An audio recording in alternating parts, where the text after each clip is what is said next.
Ուշադիր նայեք քարտեզին։ Տեսնում եք այս տարածքը, որ գտնվում է Ֆլորիդայի, Պուերտո Ռիկոյի եւ Բերմուդների սահմաններում։ Հենց այս տարածքը համարվում է երկրագնդի վրա ամենավտանգավոր կետը, որտեղ դուք հաստատ չեք ուզում հայտնվել։ Ատլանտյան օվկիանոսի հենց այս տարածքում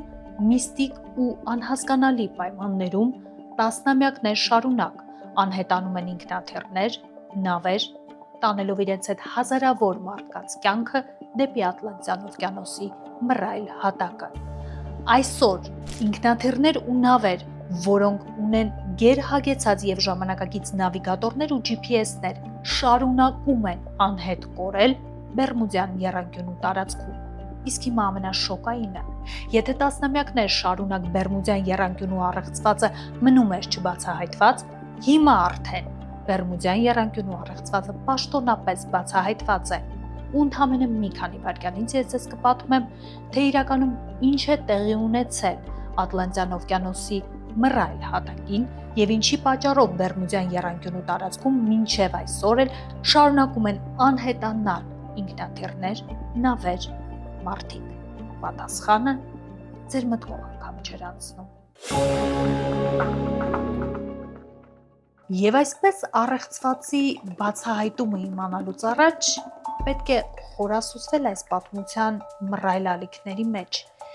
Իսկ ամեն ինչ սկսվեց 1945 թվականի դեկտեմբերի 5-ին, հենց այստեղ,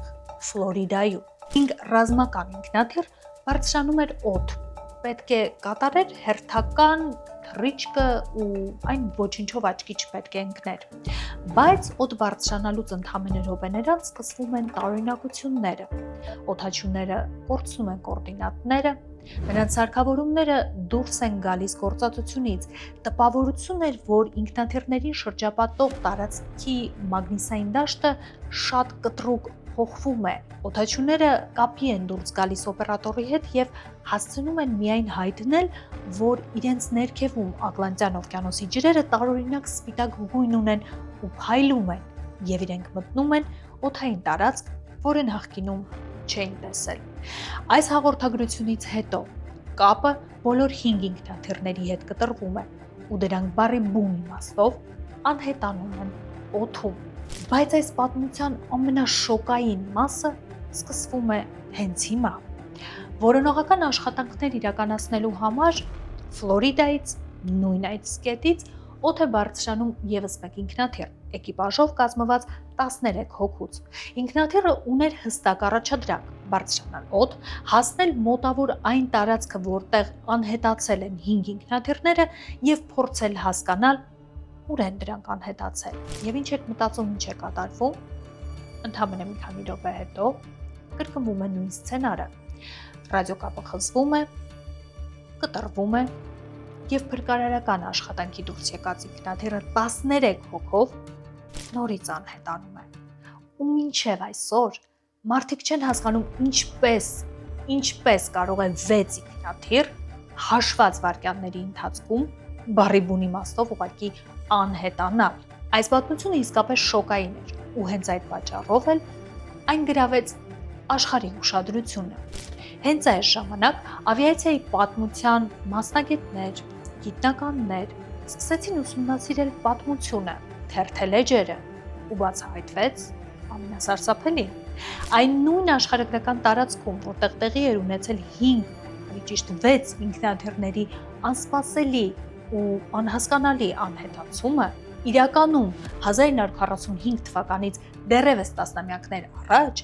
արդեն խորտակվել կամ միստիկ պայմաններում անհետացել էին բազմաթիվ այլ ինքնաթիռներ եւ նավեր։ Ու հենց այդ ժամանակ աշխարհը հասկանում է, որ երկրագնդի վրա գտնվող այս փոքրիկ եռանկյունի կազմող տարածքը անիծված է ու չափազանց վտակավոր եւ բառի բուն իմաստով յուրաքանչյուր մարդ, ով հայտնվում է այս տարածքում, դատապարտված է։ Բերմուդյան եռանկյունին օֆիցիալ կերպով ոչ մի քարտեզի վրա չկա։ Այն ոչ մի աշխարհագրական ընկերություն պաշտոնապես չի ճանաչել եւ այն չունի աշխարհագրական հստակ կոորդինատներ, բայց մոտավոր պատկերացումներով Բերմուդյան եռանկյունու տարածքը ձգվում է Բերմուդների, Ֆլորիդայի եւ Պուերտո Ռիկոյի սահմաններում։ Եթե քարտեզի վրա միացնենք այս 3 կետերը, կստացվի եռանկյունի, ու հենց այդ պատճառով էլ հետագայում այս տարածքը ստացել է Բերմուդյան եռանկյունի անունը։ Այն ունի 1 միլիոն քառակուսի կիլոմետր տարածք։ Այնքան ահռելի է, որ այդտեղ բառի բուն իմաստով կարելի է տեղավորել ամբողջ Կալիֆոռնիա նահանգը։ Բայց Բերմուդյան եռանկյունին կմնար պարզապես լեգենդ ու չէր առաջացնի վախ, ահ ու սարսափ մեր սրտերում, եթե այն մնացած լիներ հեռավոր անցյալում։ Այնինչ նույնիսկ այսօր ինքնաթիռները եւ նավերը, որոնք ունեն ժամանակակից նավիգացիաներ եւ GPS-ներ, շարունակում են անհետանալ Ատլանտյան օվկիանոսի այս տարածքում, որ Բերմուդյան եռանկյունի անունով է հայտնի։ Իսկ հիմա հետաքրքիր մի բան. քչերը գիտեն, որ իրականում Բերմուդյան եռանկյունու մասին լեգենդը սկսվել է դեռևս 15-րդ դարից, դեռևս Կոլումբոսից։ 1492 թվականին, երբ Կոլումբոսը դուրս է եկել նավարկության Ատլանտյան օվկիանոսով բացահայտելու համար նոր ճանապարհ դեպի Հնդկաստան տանող, նա անցնում է հենց այն տարածքով, որը այսօր մենք գիտենք որպես Բերմուդյան եռանկյունի։ Հետագայում արդեն Կոլումբոսը իր ճամփորդական նոթատետրում որոշակի հետաքրքիր գրառումներ է արել, որոնք հիմա արդեն մենք բոլորովին այլ կերպ ենք մեկնաբանում։ Կոլումբոսը պատմում է, որ երբ իրենց նավը հայտնվել է Ատլանտյան օվկիանոսի մի հատվածում, տարօրինակ իրադարձությունները իրար սկսել են հաջորդել։ Նախ եւ առաջ տարօրինակ կերպով կողմնացույցը սկսել է չաշխատել։ Տպավորություն էր, որ կտրուկ փոփոխվել է մագնիսային դաշտը։ Իսկ հետո գիշերը իրենք տեսել են մի կրակե մեծ վառ գունդ, որը անսպասելի դուրս է թռել ջրից, մի քանի վայրկյան կախված է մնացել օվկիանոսի ջրերի վրա օդում, իսկ հետո նորից անսպասելի մտել է ջրի հատակը։ Նավաստիները սա տեսնելուց հետո որոշել են ուղղակի չշարունակել իրենց ճանապարհը, որովհետև ահ ու սարսափի մեջ մտածում էին, որ դա նշան է, որ ջրերը այս տարածքում անիծված են։ Կոլումբոսից հետո լեգենդը Ատլանտյան օվկիանոսի մի փոքրիկ հատվածի մասին, որտեղ անոմալ ու միստիկ երևույթներ են տեղի ունենում, շարունակվում է 19-րդ դարում, 1881 թվականին, եւ հենց այդ ժամանակ ստեղծվում է մինչև այսօր էլ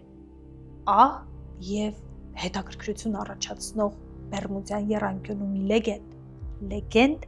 Էլեն Օստին նավի մասին։ Էլեն Օստինը բրիտանական նավ էր, որ դուրս է գալիս նավարկության Լոնդոնից ուղևորվելով Նյու Յորք։ Եվ ինչ է տեղի ունենում, երբ նավը հասնում է Ֆլորիդայի ջրերին։ Անսպասելի մի բան։ Էլեն Օստին նավի կապիտանը հեռվում ջրերի վրա ուղղակի անտեր կանգնած փոքրիկ նավ է նկատում։ Եվ ծովային բոլոր կանոնների համաձայն, երբ տեսնում ես ծովի վրա անտեր նավ, պետք է մոտենաս եւ գրավես այդ նավը։ Այդպես էլ տեղի է ունենում։ Հասնելով փոքրիկ նավին, կապիտանը հասկանում է, որ այնտեղ ինչ-որ տարօրինակ բան է տեղի ունեցել։ Նավի վրա կային թարմ ուտելիքի հետքեր, տպավորություն էր, որ ընդամենը մի քանի վայրկյան առաջ մարդկանց մի ամբողջ խումբ է նստած եղել սեղանի շուրջ, բայց հիմա նավը կատարյալ դատարկ էր։ Կապիտանը մտածում է, որ ուղղակի դժբախտ պատահար է տեղի ունեցել անձնակազմի հետ եւ իր նավաստիներից 2-3 փորձառուների թողնում է այս փոքրիկ նավի վրա հանձնարարությամբ նավարկել Էլեն Օստին նավի հետ միասին դեպի Նյու Յորք։ Այդպես էլ տեղի է ունենում։ Եվ նավարկության առաջին մի քանի ժամը ամեն ինչ հանդարտ էր։ Բայց մի քանի ժամ հետո տեղի է ունենում անսպասելի մի բան։ Շատ հանկարծակի եղանակը կտրուկ փոխվում է ու բարձրանում է մառախուղ։ Մառախուղի մեջ տեսանելիությունը կորցնելով նավը Էլեն Օստին նավի տեսադաշտից դուրս է գալիս։ Ժամեր հետո մառախուղը նստում է։ Կապիտանը մի քանի կիլոմետր հեռավորության վրա կարողանում է գտնել կորած նավը։ Եվ ինչ է կարծում, ինչ է նա տեսնում։ Նավի վրա ոչ ոք չի լինում։ Նավաստիները, որոնք ժամեր առաջ հայտնվել էին նավի վրա, ուղղակի անհետացել է։ Էլենոստի նավի կապիտանը մտածում է, որ երևի թե մառախուղի ժամանակ տեղի է ունեցել ինչ-որ դժբախտ պատահար եւ նավաստիները հայտնվել են ջրում, ու նորից իր անձնակազմից 2-3 փորձառու նավաստի թողնում է նավի վրա ու հանձնարարություն տալիս նավարկել դեպի Նյու Յորք։ Ու ինչը կարծում ինչ է տեղի ունենում։ Ընդամենը մի քանի ժամ հետո ճիշտ նույն սցենարն է կրկնվում։ Նորից մառախուղ եւ նորից նավաստիները անհետանում են եւ նորից դատարկ նավ, որ անտեր կանգնած է Ատլանտյան օվկիանոսի ջրերի վրա։ Ու այդ օրվանից սկսած Էլենոստինի մասին լեգենդը դարձել է Բերմուդյան եռանկյունու պատմության ամենահետաքրքիր լեգենդներից մեկը, ու մինչև այսօր էլ շատ նավաստիներ պատմում են, որ երբ նավարկում են Բերմուդյան եռանկյունու սահմաններում, Ատլանտյան օվկիանոսի ջրերում տեսնում են հենց այդ ուրվական փոքր նավը, ու նրանց մեկնաբանությամբ այս նավը իրականում Բերմուդյան եռանկյունու թակարդն է, որի վրա գնում են բազմաթիվ նավեր ու որը տանում է բազմաթիվ նավաստիների կյանքեր։ 1945 թվականին, երբ տեղի է ունենում 5 ինքնաթիռների միստիկ անհետացման պատմությունը, եւ երբ ավիացիայի պատմությունը ուսումնասիրողները, գիտնականները, պատմաբանները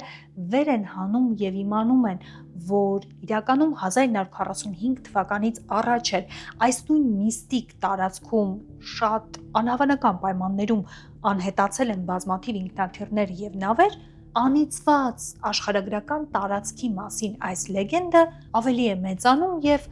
հասնում է հսկայական ծավալների։ Ու արդեն 1964 թվականին լրագրող եւ գրող Վինսենտ Գադիսը հրապարակում է հոդված, որտեղ ոչ միայն նկարագրում է այն դեպքերը, որոնք տեղի են ունեցել միստիկ ու առեղծվածային այս աշխարհագրական տարածքում, այլ նաեւ այս աշխարհագրական տարածքին տալիս է տերմին ու անվանում է Բերմուդյան եռանկյունի։ Բերմուդյան եռանկյունին մինչև այսօր էլ շարունակում է ահ ու սարսափ առաջացնել իմ եւ ձեր հոգիներում։ Ու գիտեք ինչու, որովհետև սա հեռավոր լեգենդ չէ, որ մնացել է անցյալում։ Սա աշխարհագրական տարածք է, կրկնում եմ, շատ մոտ մեզ, Ֆլորիդային, Մայամին, Բերմուդներին, Պուերտո Ռիկոյին, որի վրայով անցնող յուրաքանչյուր ինքնաթիռի կամ յուրաքանչյուր նավի ուղևոր բառի բուն իմաստով դատապարտված է։ Եվ նույնիսկ վերջին տարիներին, երբ թվում է, թե տեխնիկան, ինքնաթիռները եւ նավերը հասել են իրենց անվտանգության գագաթնակետին ու ոչ մի միստիկ անհետացում չի կարող տեղի ունենալ, արի ուտես, որ Բերմուդյան եռանկյունու տարածքում շարունակում են գրանցվել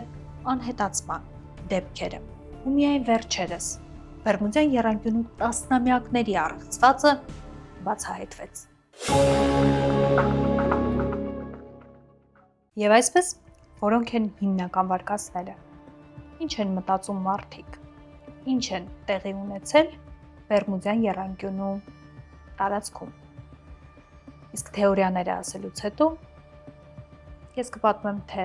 որն է բացահայտված ճշմարտությունը։ Եվ այսպես վարկած առաջին 1970 թվական օդաչու Բրյուս Գերնոնը բարձրանում է օդ եւ ուղղություն է վերցնում Բերմուդյան կղզիներից դեպի Ֆլորիդա։ Տարօրինակությունները սկսվում են թռիչքից ընդամենը մի քանի րոպե հետո։ Գերնոնի ինքնաթիռը, որ թռչում էր մինչ այդ պարզ երկնքով, շատ անսպասելի սկսում է ցնցվել։ Գերնոնը լսում է տարօրինակ ձայներ, տեսնում է օդում երևացող եւ արագ անհետացող էլեկտրական լույսի հետքեր եւ ինքնաթիռը շատ անսպասելի հայտնվում է կարծես թե խիտ ամպի շրջանակի մեջ։ Սա տևում է ընդամենը մի քանի վայրկյան։ Գերնոնը, որ փորձառու օդաչու էր, կարողանում է միանգամից ելքը գտնել եւ ինքնաթիռը դուրս է գալիս այդ խիտ ամպի շղթայից ու նորից պարզ եւ խաղաղ երկինք։ Բայց ահա մի տարօրինակ բան։ Ամպի այդ շրջանակից դուրս գալուց հետո Գերնոնի ինքնաթիռը արդեն հայտնվել էր Մայամիի օդերում։ Այնինչ ըստ մասնագետների հաշվարկի, եթե Գերնոնը շարունակեր թռչել այն նույն արագությամբ, որով թռչում էր մինչև այդ միստիկ իրադարձությունը Մայամի հասնելու համար ինքնաթիռը օդում պետք է լիներ դեռ եւս 30 րոպե։ Այնինչ ընդամենը մի քանի րոպեում օդաչուն կատարել էր 30 րոպեանոց չվերթ։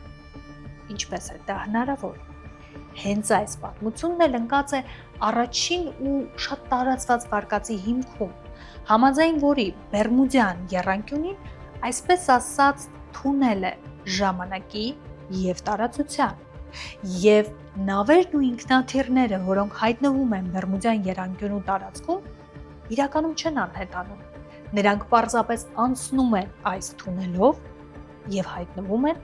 այլ ժամանակում եւ այլ տարածության մեջ։ 2024 թվական Ամերիկայի Միացյալ Նահանգների ներկայացուցիչների պալատ անցկացվում էին լսումներ չիդենտիֆիկացված անոմալ երևույթներ թեմայով։ Լսումներից մեկի ժամանակ ելույթ է ունենում տարիների փորձ ունեցող ռազմական մի օդաչու, որի ելույթը գլխի վայր շրջում է ամեն ինչ։ Ռազմական օդաչուն իր ելույթի ժամանակ հստակ ասում է, որ 2012 թվականին կատարելով հերթական թռիչքը իրենից ընդամենը 30 մետր հեռավորության վրա օդում նկատել է անհայտ օբյեկտ, որը ընդամենը վայրկյանների ընթացքում կարողացել է անհասկանալի եւ միստիկ կերպով փոփոխել իր ինքնաթիռի կոորդինատները։ Իսկ ամենաշոկայինը այն էր, որ ռազմական օդաչուն հավաստիացնում էր, որ իր պատմածը տեղի է ունեցել հենց այն տարածքում, որը աշխարհը ճանաչում է Բերմուդյան եռանկյունի անունով։ Հիմա ավելի շոկային է։ Ըստ ռազմական օդաչուի, Բերմուդյան եռանկյունու այդ տարածքում Ատլանտյան օվկիանոսի ջրերի հատակին գտնվում են ընկած ՉԹՕ-ներ, այսինքն ավելի պարզ լեզվով բացատրած, օդաչուի խոսքերով, անոմալ երևույթները, որոնք տեղի են ունենում Բերմուդյան եռանկյունու տարածքում, պայմանավորված են այդ տարածքում գոյություն ունեցող այլմոլորակայիններով։ Ըստ որոշ վարկածների, այլմոլորակայինները ոչ միայն կան եւ բնակություն են հաստատում Բերմուդյան եռանկյունու այդ տարածքում ջրերի հատակին, այլ նաև Ամերիկայի Միացյալ Նահանգների կառավարությունը գիտի դրա մասին եւ պարբերաբար իրականացնում է գաղտնի ռազմական ծրագրեր ՉԹՕ-ները գտնելու, ուսումնասիրելու եւ բացահայտելու ուղղությամբ։ Ու հենց դա է պատճառը, որ Բերմուդյան եռանկյունու առեղծվածը տասնամյակներ շարունակ մնացել է գաղտնիք։ Վարկած 3. Այս վարկածը երևի թե ամենախելամիտներից է եւ հիմնված է գիտական փաստերի վրա։ Համաձայն այս վարկածի Ատլանտյան օվկիանոսի հենց այս հատվածում, որտեղ գտնվում է Բերմուդյան եռանկյունի, հատակին կա մեծ քանակությամբ մետան եւ ժամանակ առ ժամանակ ստորգետնյա երկրաշարժերի պատճառով այս մեծ քանակությամբ մետանը, այսպես ասած, դուրս է պոռթկում հողի տակից, ինչի արդյունքում էլ մեծ պղպջակների տեսքով անցքեր է առաջացնում ջրի մակերևույթի վրա։ Ու երբ այս մեծ պղպջակները եւ դրանց առաջացրած անցքերը, այսպես ասած, հայտնվում են նավերի առաջ, նավերը բառի բուն իմաստով ջրի անդունդն են ընկնում, չհասցնելով անգամ սոս ազդանշան ուղարկել։ Եվ այստեղ բնականաբար ձեզ մոտ հարց առաջացավ։ Okay, մետանը բացատրում է նավերի խորտակվելը, իսկ ինչ կասեք ինքնաթիռների մասին։ Գիտնականները մեթանի գործոնը կապում են նաև ինքնաթիռների անհետացման հետ։ Նրանց խոսքով, երբ մեթանը եւ դրանից դուրս եկած գազերը հասնում են մթնոլորտ, դա կարող է առաջացնել էլեկտրամագնիսական անոմալ լարվածություն, ինչի պատճառով էլ գործունեությունից կարող են դուրս գալ բոլոր տիպի տեխնիկական սարքավորումները, էլեկտրական սարքերը, ու հենց դրանով էլ կարող է բացատրվել այն, որ բոլոր ինքնաթիռների օդաչուները խոսում են նույն երևույթի մասին։ Բերմուդյան եռանկյունու տարածքում հայտնվելով, սարքերը սկսում են չաշխատել, կողմնացույցները եւ բոլոր տիպի նավիգատորները դուրս են գալիս գործածությունից։ Հաջորդ վարկածը շատ վախենալու է, որովհետև այն գիտական հիմնավորում ունի, բայց կանխատեսել այդ երևույթը գրեթե անհնար է։ Ըստ գիտնականների, Բերմուդյան եռանկյունու գաղտնիքը կարող է թաքնված լինել հսկայական ալիքների, այսպես կոչված անոմալ ալիքների մեջ։ Գիտնականները տարիներ շարունակ խոսում էին այն մասին, որ շատ հավանական է, որ իրականում Բերմուդյան եռանկյունու տարածքում նավերը խորտակվում են այն պատճառով, որ օվկիանոսի հենց կենտրոնում շատ անսպասելի նավերի առաջ բարձրանում է 25-ից 30 մետր բարձրությամբ հսկայական ալիք,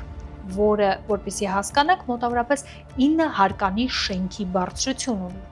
ու ավելորդ է ասել, որ նման բարձրության ալիքի առաջ ցանկացած նավ ուղղակի անզոր է եւ ընդհանրապես հաշված վայրկյանների ընթացքում կարող է անցնել օվկիանոսի ջրի հատակը։ Այս վարկածին լուրջ չէին վերաբերվում մինչև 1995 թվականը։ 95 թվականին տեղի է ունենում կարևոր մի բան։ Գիտական արբանյակները առաջին անգամ պատմության մեջ հյուսիսային Ատլանտիկայի տարածքում ֆիքսում են նմանատիպ հսկայական ալիք, որը ուներ 26 մետր բարձրություն։ Դուք պատկերացնում եք ինչ բարձրության ու ինչ հսկայական ալիքի մասին է խոսքը։ Եվ եթե հավատալ այդ վարկածին, ապա պարզապես հանդարտ, հանգիստ եղանակին նավը, որը նավարկում է Ատլանտյան օվկիանոսի ջրերի վրայով, կարող է շատ անսպասելի հանդիպել 9-10 հարկանի շենքի բարձրության մի հսկայական ալիքի եւ ընդհանրապես վայրկյանների ընթացքում ամբողջ նավը տասնյակ հարյուրավոր մարդկանց հետ միասին հայտնվի ջրի հատակում։ Վերջին ու երևի թե ամենահետաքրքիր վարկածը կապված է լեգենդի հետ, որը սկիզբ է առել դեռևս մեր թվարկությունից առաջ 4-րդ դարում։ Դեռևս Պլատոնը խոսել է այն մասին, որ ժամանակին գոյություն է ունեցել հսկայական ու շատ հզոր ծովային թագավորություն։ Ողբերգության արդյունքում ծովային այս թագավորությունը ացել է Ատլանտյան օվկիանոսի հատակը եւ անունը այդ ծովային արքայության Ատլանտիդա է։ Եվ ըստ վարկածի, Բերմուդյան եռանկյունու տարածքում Ատլանտյան օվկիանոսի հենց այդ հատվածում հատակին գտնվում է ժամանակին հզորագույն Ատլանտիդայի մնացորդները։ Տասնամյակներ շարունակ այս վարկածը ուղղակի միֆի մի հատված էր հիշեցնում եւ ոչ մեկ դրան առանձնապես լուրջ չէր վերաբերվում։ Մինչև 2012 թվականին գիտնականների մի խումբ Կուբայի ափերի մոտավորապես 700 մետր խորության վրա նկատում են երկրաչափական օբյեկտներ, որոնք իրենց ձևով շատ նման էին հնադարյան բուրգերի եւ ճանապարհների, եւ այս գտածոները եւս մի անգամ շունչ տվեցին Ատլանտիդայի մասին միֆին։ Ինչ եք դուք կարծում, արդյոք Ատլանտիդայի մասին միֆը կարող է իրական լինել եւ արդյոք հավանական է, որ Բերմուդյան եռանկյունու ամբողջ միստիկ պատմության հիմքում հենց կորած, այսինքն ջրի տակ մնացած Ատլանտիդան է։ Իդեպ, այս վարկածը ամրապնդում են գիտնականները նաև նրանով, որ հենց Ատլանտիդայում մնացած հնադարյան հնագույն գործիքները եւ տեխնոլոգիաները կարող են առաջացնել մագնիսային այն անոմալ հոսանքները, որոնք կարող են պատճառ լինել բազմաթիվ նավերի եւ ինքնաթիռների խորտակման համար։ Իսկ հիմա ամենակարևոր պահը։ Բերմուդյան եռանկյունու առեղծվածը տասնամյակներ շարունակ մնում էր առեղծված եւ թվում էր, թե դրա պատասխանը գիտնականները երբեք չեն կարող գտնել, որովհետեւ բոլորը Բերմուդյան եռանկյունու պատմության մեջ տեսնում էին ինչ-որ միստիկ, ինչ-որ մութ, ինչ-որ անհասկանալի մի բան։ Եվ ընդհանրապես վերջերս գիտնականների մի խումբ ուղղակի խիզախեց, սուզվեց Ատլանտյան օվկիանոսի այն հատվածը, որտեղ ենթադրաբար գտնվում է Բերմուդյան եռանկյունին, իսկ հետո արեց շատ ավելի խիզախ մի քայլ։ Հրաժարվեց Բերմուդյան եռանկյունու մասին բոլոր միստիկ եւ միֆային պատմություններից եւ վարկածներից ու նայեց չոր վիճակագրությանը։ Իսկ հիմա ուշադրություն պատասխանը, որը մի փոքր շոկային է ու մի փոքր էլ հիասթափեցնող։ Ըստ գիտնականների 1964-ից 2024 թվականների ընթացքում Այն տարածքում, որն աշխարհը այսօր ճանաչում է Բերմուդյան եռանկյունի անունով, անցել է մոտավորապես 1 միլիոն նավ և 300,000 ինքնաթիռ։ Այդ 1 միլիոն նավից և 300,000 ինքնաթիռից ընդամենը 0,001%-ն են ունեցել որոշակի խնդիրներ կամ ողբերգական ավարտ։ Մնացած բոլոր նավարկությունները և չվերթները ավարտվել են հաջողությամբ։ Իսկ 0,001% վթարները ունեն ռացիոնալ բացատրություն։ Վիճակագրությունը նաև ցույց է տալիս շատ շոկային մի իրականություն։ Բերմուդյան եռանկյունու տարածքում տեղի ունեցած ավիավթարները և նավերի հետ կապված վթարները 90%-ով ավելի քիչ են, քան մի շարք այլ երկրագնդի վրա գտնվող տարածքներում։ Այսինքն ստացվում է, Բերմուդյան եռանկյունում ոչ միայն ավիավթարները կամ նավերի հետ կապված վթարները տեղի են ունենում ճիշտ նույն ստատիստիկայով և վիճակագրությամբ, ինչպես ցանկացած այլ տեղ, այլ նաև ավելի քիչ են տեղի ունենում։ Այսինքն ըստ վիճակագրության Բերմուդյան եռանկյունին բոլորովին էլ երկրագնդի ամենավտանգավոր կետը չէ ինքնաթիռների և նավերի համար, այլ ճիշտ հակառակը, ամենաանվտանգ կետերից մեկն է ինքնաթիռների և նավերի համար։ Մնացած պատմությունները, ողբերգական դեպքերը և միստիկ անհետացումները, որոնք տեղի են ունեցել Բերմուդյան եռանկյունու տարածքում, իրականում մեծ հաշվով ունեն շատ ռացիոնալ բացատրություն։ Ոմանց դեպքում ճանապարհն են խառնել, մյուսների դեպքում վառելիքն է վերջացել, երրորդի դեպքում սարքավորումներն են անսարք եղել։ Բայց հիմա դուք այստեղ կասեք, լավ, բա լեգենդները, պատմությունները, ինչպես և ուր կորան 5 ինքնաթիռները և 6-րդը, որ դուրս էր եկել փրկարարական աշխատանքի, կամ ուր կորավ Էլեն Օստին նավը իր ուրվական նավով, շատ պարզ, այս պատմությունները ևս ունեն իրենց բացատրությունները։ Ինչ վերաբերում է Էլեն Օստին լեգենդին,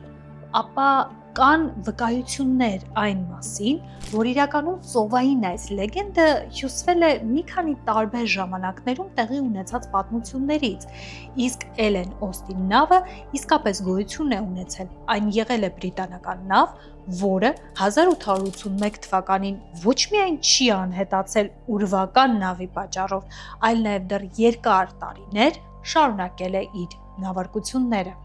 Իսկ հիմա ամենակարևոր պատմությունը կապված Բերմուդյան եռանկյունու հետ։ Գիտնականները ցիրուցան են արել այս պատմությունը ևս։ 1945 թվականին 5 ինքնաթիռների անհետացումը ոչ թե եղել է Բերմուդյան եռանկյունու առեղծվածի պատճառով, այլ տարրական մարդկային սխալի հետևանք։ Բանն այն է, որ 5 ինքնաթիռներից մեկում եղել է գլխավոր օդաչուն, ով էլ եղել է այսպես ասած ամբողջ թռիչքի լիդերը և ճանապարհը ցույց է տվել հենց հիմնական առաջնային ինքնաթիռը։ Եվ այս օդաչուն հայտնի է եղել նրանով, որ շատ հաճախ խառնել է ուղղությունները, ու նույնը ըստ գիտնականների վարկածի տեղի է ունեցել 1945 թվականի դեկտեմբերի 5-ին։ Օդաչուն պարզապես խառնել է ուղղությունը և մնացած 4 ինքնաթիռները տարել է ոչ թե ճիշտ ուղղությամբ դեպի ցամաք, այլ ավելի է տարել խորքը դեպի օվկիանոս։ Եվ այն պահին, երբ օդաչուները հասկացել են, որ իրենք տարօրինակորեն ոչ թե ցամաքին են մոտենում, այլ ավելի են խորանում դեպի Ատլանտյան օվկիանոսի ջրերը, ինքնաթիռները վառելիքի կորուստ են ունեցել, ինչի արդյունքում էլ ստիպված վայրէջք են կատարել ջրի վրա։ Հիմա ձեզ մոտ հարց կառաջանա, բա 6-րդ ինքնաթիռը դրան ինչ եղավ։ Նույն օդաչուն չէր կարող 6-րդ ինքնաթիռի հետ էլ կապ ունենալ։ 6-րդ ինքնաթիռի ներսում պայթել է վառելիքի բակը, ինչի մասին վկայում են այն, որ օդում համապատասխան լույսեր ու ձայներ են նկատելի եղել ինքնաթիռի թռիչքից մի քանի րոպե հետո։ Հիասթափեցնող է, չէ՞։ Ստացվում է մի ամբողջ լեգենդ, մի ամբողջ միստիկ պատմություն, որին սերունդներ են հավատացել, որի մասին մենք վախով, ահով, սարսափով, բայց միևնույն ժամանակ մեծագույն հետաքրքրությամբ հետևել ենք, ոչ այլ ինչ է, քան ուղղակի մեր երևակայության արդյունքը։ Հենց այդպես էլ ասում են գիտնականները, նրանց կարծիքով Բերմուդյան եռանկյունին ոչ այլ ինչ է, քան մարդկանց երևակայություն։ Մարդիկ տասնամյակներ շարունակ պարզապես մեկը մյուսին փոխանցող լեգենդներ են տվել կորած ինքնաթիռների եւ նավերի մասին։ Այս լեգենդը ձնագնդիկի էֆեկտով մեծացել է եւ եկել է մի ժամանակ, երբ մարդիկ այնքան են հավատացել իրենց իսկ հորինած լեգենդին եւ այն հետագայում արդեն այնքան է փիառվել մամուլի մարդկանց կողմից, որ արդեն դժվար է եղել այդ լեգենդին չհավատալը ու փաստացի Բերմուդյան եռանկյունին շատ ավելի անվտանգ տարածք է ինքնաթիռների եւ նավերի համար, քան շատ այլ կետեր երկրագնդի վրա։ Իհարկե այս վարկածը հիասթափեցնող է, որովհետև հատկապես կոնսպիրոլոգիայի սիրահար մարդիկ ուզեին հետաքրքիր միստիկ ինչ-որ բացատրություն լսել, բայց հուսահատվել պետք չէ, որովհետև միևնույն է, մինչև այսօր էլ մեծ հարցական է մնում, ինչու հենց Բերմուդյան եռանկյունին եւ ինչու հենց Ատլանտյան օվկիանոսի այս տարածքը։ Արդյոք իսկապես գիտնականների առաջարկած պատասխանն է Բերմուդյան եռանկյունու առեղծվածի, թե իրականում Բերմուդյան եռանկյունին ունի գաղտնիք, որի մասին որոշ մարդիկ չեն ուզում, որ մենք իմանանք։ Ես սպասում եմ ձեզ կոմենտներում Բերմուդյան եռանկյունու մասին վիդեո նկարել շատ եք ինձ խնդրել կոմենտներում, իսկ ես հիմա ձեզ խնդրում եմ գրել ձեր կարծիքը։ Դուք հավատում եք արդյոք, որ Բերմուդյան եռանկյունին ուղղակի փիառված միստիկ լեգենդ է, թե իսկապես կարծում եք, որ այնտեղ մի հետաքրքիր միստիկ առեղծվածային ու անբացատրելի բան է կատարվում, որի մասին մենք ուղղակի դեռևս գլխի չենք ընկնում։ Սպասում եմ ձեզ կոմենտներում, եղեք ակտիվ, եթե ոչինչ չունեք գրելու թեմայի հետ կապված, ուղղակի ինձ բարևներ ուղարկեք, սրտիկներ դրեք, ես կարդում եմ հատ ձեր բոլոր մեկնաբանությունները, դրանք շատ կարևոր են ինձ համար, որովհետև օգնում են զարգացնել YouTube-ի ալիքը, ավելացնել դիտումները եւ իհարկե հասնել շատ շուտով երանելի 200,000 բաժանորդի։ Խնդրում եմ օգնեք, որ դա անենք, բաժանորդագրվեք իմ ալիքին subscribe կոճակը սեղմելով, եթե դեռևս բաժանորդագրված չեք, իսկ եթե բաժանորդագրված եք, սեղմեք զանգակը, որովհետև դա էլ է ինձ համար շատ կարևոր։ Ու իհարկե, ամսական փոքրիկ գումարով կարող եք օգնել, աջակցել ինձ եւ YouTube-ի իմ ալիքին։ Ուղղակի սկանավորեք այս QR կոդը կամ վիդեոյի նկարագրության մեջ գտեք Patreon բառը, միացեք եւ ամսական փոքրիկ վճարով դարձեք իմ Patreon-ը։ Մինչև նոր վիդեո։